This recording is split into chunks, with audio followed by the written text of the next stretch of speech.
kanya-kanyang paliwanag. Pero pagdating kasi sa Bible, ito yung Word of God.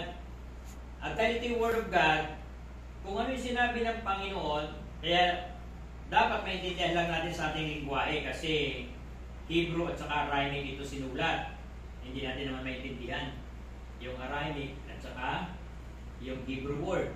Kaya inilipat sa English, inilipat sa Tagalog.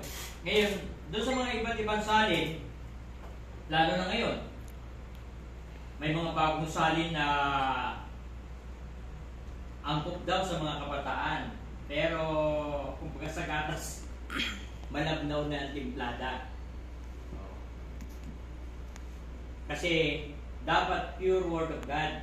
Ang nangyayari, sa kasasalin nila, yung pagkakasalin nila ay mababaw na.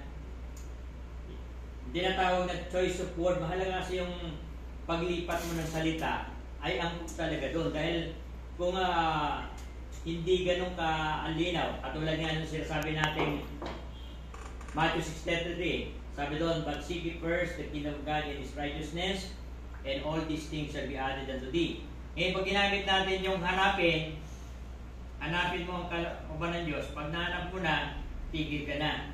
Hindi mo makatatanggap yung blessing kasi sandali mo lang hinanap. Pero pag ginamit mo doon yung word na sunsunin, sir, alam mo ba yung word na sunsunin? Dito rin sa Santa Cruz. Sundan. Sunsunin.